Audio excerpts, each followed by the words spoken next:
friends, welcome back to Simply Home and Harvest. I'm Jen, and today we are headed to the mountains of Virginia to get some apples. It's our annual trip to the not the apple patch, but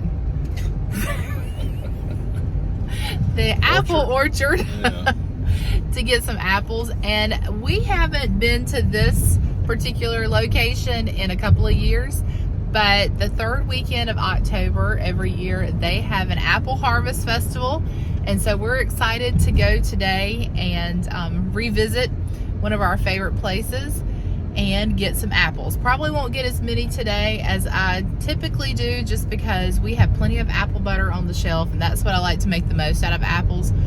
But Ella has requested more applesauce. She likes her homemade applesauce, and I love having the apple pie filling on hand.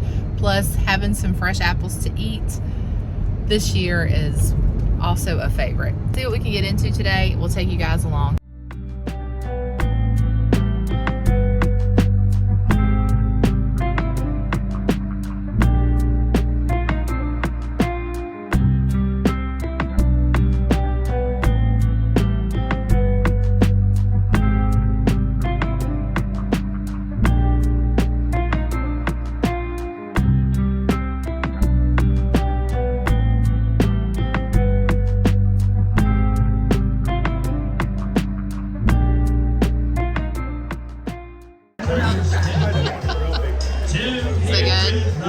Hot.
All right, we're back home from the apple orchard. It's actually been a couple of days since we got our apples, and apples start to go bad on you very quickly. In fact, I had the 2 bags that we picked from the orchard just sitting in the floor by the window for the last couple of days, and noticed that some of them were starting to get little soft spots on them. So I went ahead and divided all the apples out, and I'm going to show you what that looks like. But I think the first thing I'm going to make with them is an apple pie filling. Now, I already made this earlier this week, actually the night we got back from our trip to the mountains. I went ahead and whipped up a really quick apple pie filling, and I used it in a recipe of a dish I made that I took to homecoming at my parents' church over the weekend. So we've already used up that. I have a little bit of apple pie filling left in the refrigerator, but because it's so easy to make, and I thought I'd like to have a little bit to maybe make a dessert out of tonight, and then also I want to have some to put in the freezer. So I think I'm just going to make up a batch of that with our Granny Smith apples. So we're going to use probably about 8 Granny Smith apples, and then tomorrow my mom is actually coming over, and she's going to help me process the rest of the apples, or at least as much as we can get done tomorrow. So that's where we're going to get started today. Let me show you though what the apples look like all spread out. So I just put a towel down on my bench over here, and I tried my best to separate them and sort them with the kind of apple that they were. And I wish I could remember all the different apples. I know we got Honey Crisp, which I think are these. We got some Red Delicious. I believe those are your Red Delicious. We got some Granny Smiths, of course. That's pretty easy to spot the Granny Smiths. And then I think These are the rest of the Honeycrisp. We also got a Fuji, however you say that, apple. I think these are the Fuji. We got some Stamen, which are my favorites to use for like apple butter.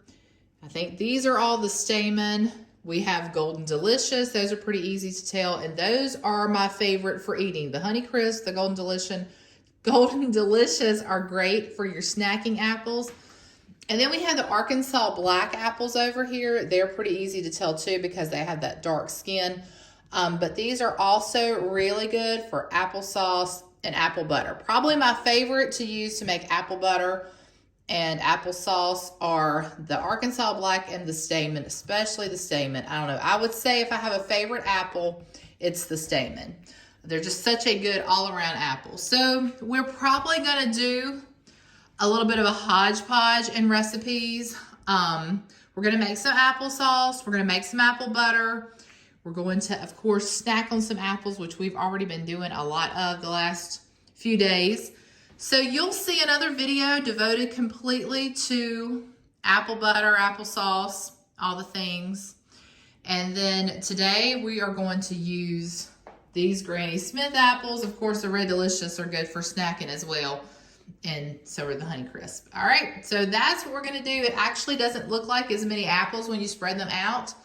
But boy, carrying those apples from the orchard to the van, because we had to park so far away, was quite a challenge, and it felt like we had a whole lot more apples than we did. All right, so the first thing we're gonna do is we are going to get our apples peeled, cored, sliced, chopped, all the things. And we're gonna start out with about 8 medium Granny Smith apples.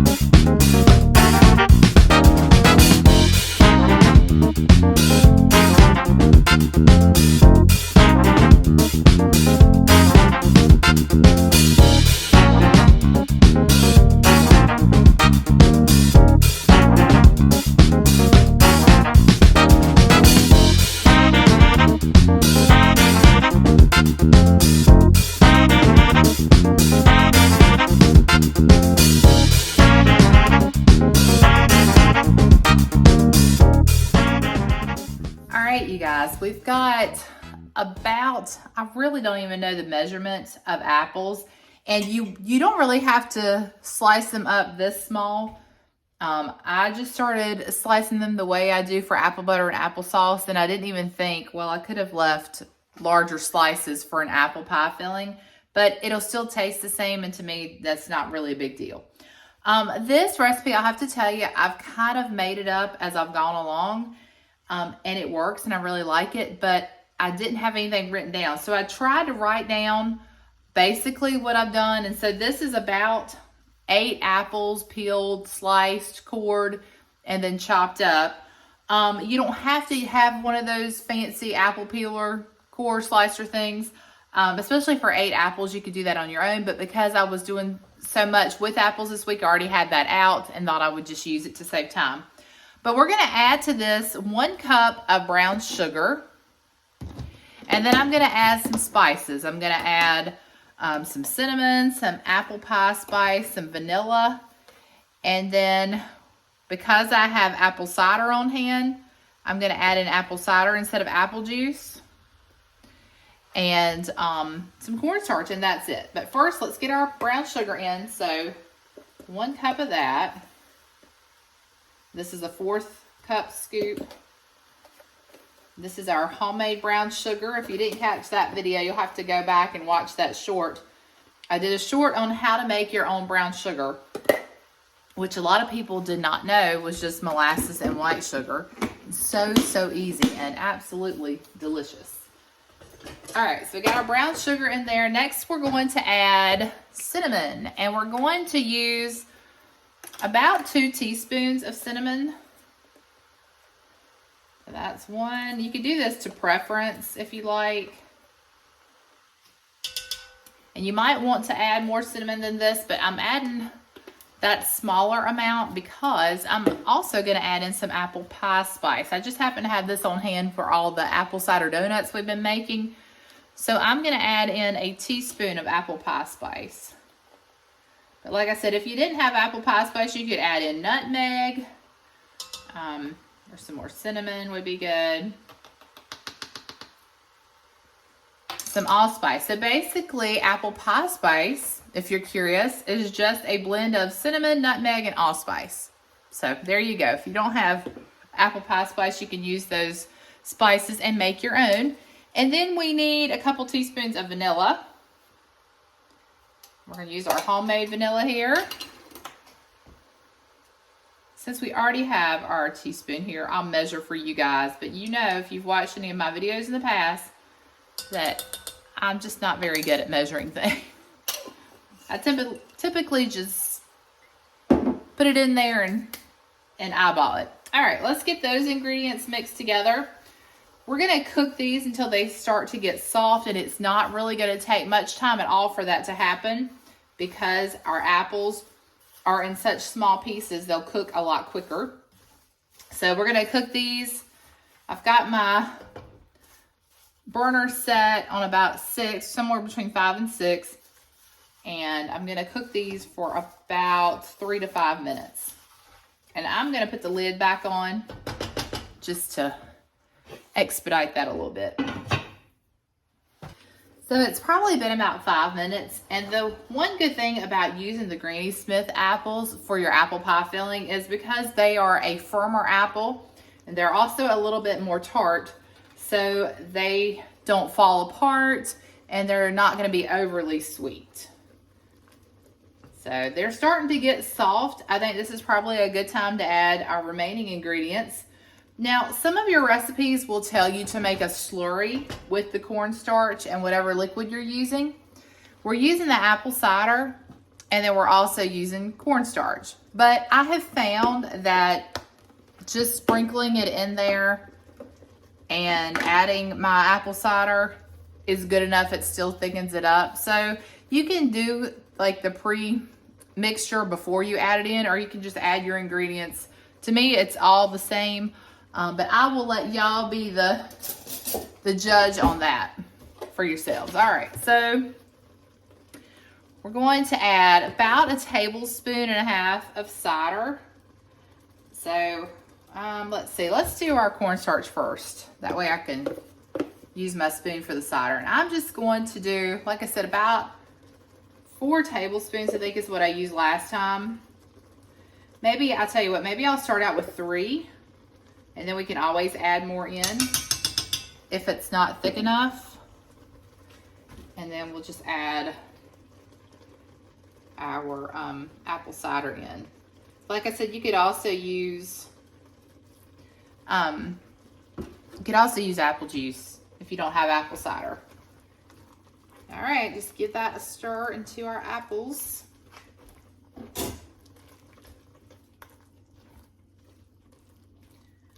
Now we're just gonna let that cook for a few more minutes until it thickens up. Okay, so what I did was I went ahead and turned my heat up a little bit and just standing here and stirring this so that it'll go ahead and thicken up. And I'm gonna retract the statement. Go ahead and make that slurry and add your cornstarch to your apple cider and stir it up real good. Get all the lumps out before you add it in. Typically, I don't have problems with it, but for some reason today, the cornstarch is sticking to my apples. And that's not a big problem because, I mean, this is just for us to have tonight for dessert. But if I was making these, you know, if I was making a big batch and freezing it, I wouldn't want to have that problem or giving it away. So in the future, I will make the slurry to begin with. All right, my mistake, but I think we're fixing it. The more I stir it, the more it seems to be falling off the apples and mixing in. All right, so you can definitely see that it has thickened up quite a bit and will continue to thicken as it cools off. So what I'm gonna do is I'm going to put a lid on it. I've got some errands to run, and when I get back, we are going to use this apple pie filling and we're gonna make some sort of dessert out of it, either a cobbler or maybe an apple crisp for dessert tonight. All right, you guys, well, I'm back from running my errands, and I am going to make just a really simple apple crumble, I guess is what we'll call it, or apple crisp, maybe is another name for it. I'm going to use like flour, brown sugar, maybe some butter, some nuts, and just kind of do a topping on top of my apples, which I'm just going to put in this dish. So just very simple. I've got Ella stopping to get us some vanilla ice cream to go on top. That'll be a nice little dessert to have after dinner tonight.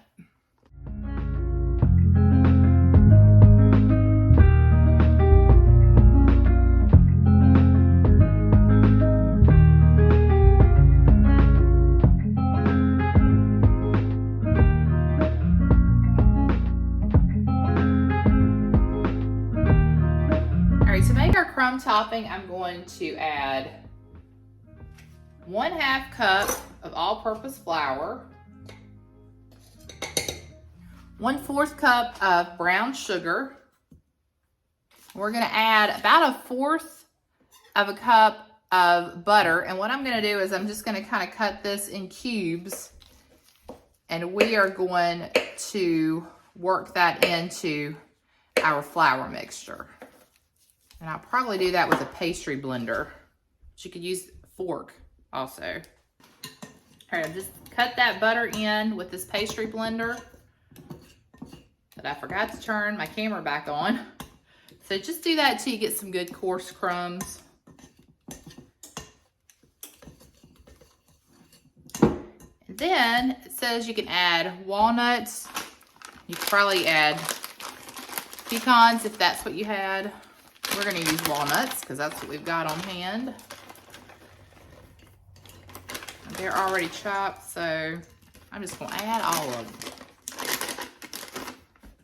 All right, we're just going to put that right over the top.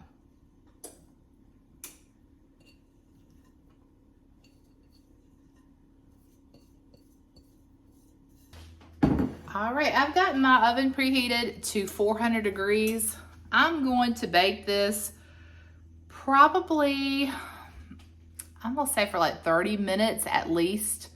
Remember, we're just kind of playing around with the recipe. We'll see what it looks like after 30 minutes and see if that top is nice and brown and crunchy looking.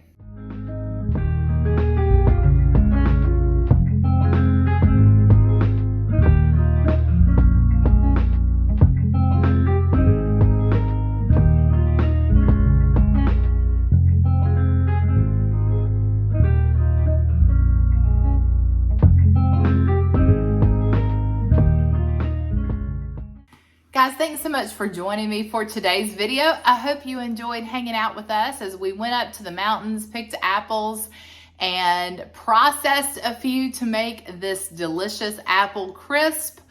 And I hope that you will try this recipe. If you do, you'll have to let me know how you like it. Like I said, you know, with apples, you can come up with so many different things. But once you make this pie filling, I mean, you can use it for apple pie, apple cobbler, the apple hand, like the hand pies, the fried apple pies. We'll be making some of those probably as well because they are a family favorite around here too.